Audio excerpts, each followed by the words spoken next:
Hey, what's up mga kayami? For today's video ay magluluto tayo ng dinakdakan.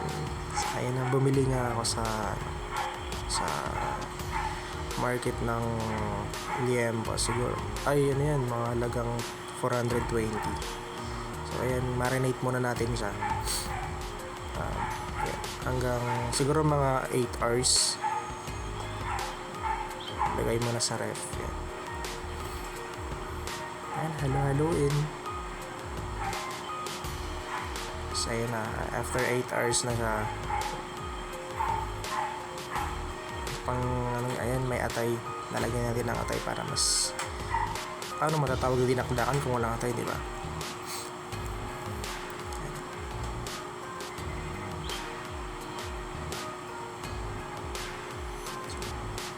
So ayan na ano tayo.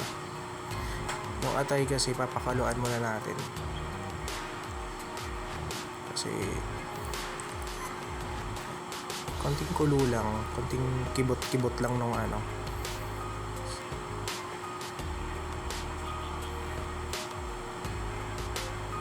So ayan na. Ayan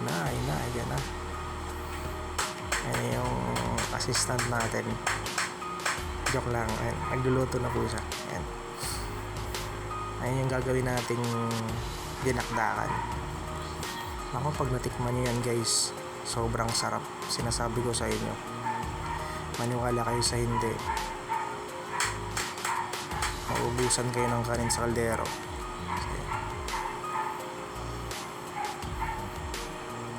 Paggawa lang ng dinakdakan na yun, ayan yung mga ingredients nya.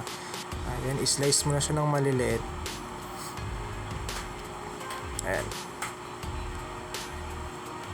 So ayan yung mga ano yan, ito yung mga procedure na yan. Ayan yung siling haba, tsaka yung siling labuyo, tsaka white onion. So ayan yung ano natin, ihalo natin.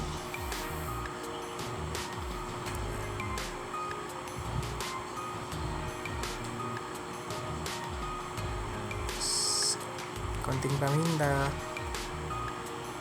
Durog po yan. Durog na paminta na nilagay na ako.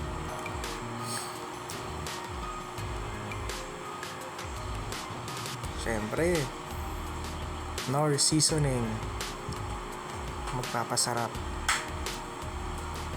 Tsaka konting suka na rin para mas balanse yung ano niya. Ayan yung pinaka the best. Ayan yung mayo ang magiging ano natin. Kung may utak kayo ng baboy, yun yung mas masarap kaysa sa mayo. Kaso nga lang, di pwede tayo kasi baka ma-high blood na tayo eh. So, yan, yung mayo na lang yung nilagay namin. Pero mas masarap yung utak ng baboy kasi nakatikim na ako yan eh. Yung utak ng baboy, yung instead na mayo, utak ng baboy yung nilagay nila. Pero sa may mga high blood dyan, di pwede tayo, baka nako. Ayan, yung siling labuyo yung lalagyan natin. So bali naghiwalay nga pala ako ng konti sa bowl kasi nga si pabebe namin kasama dito, hindi siya kumakain ng manghang. So ayun na, titimplahan na siya. So nag-add pa kami ng mayo kasi parang kasi mas gusto ko maraming mayo eh. Kasi masarap siya. Kahit papakin mo pa lang, sarap nito.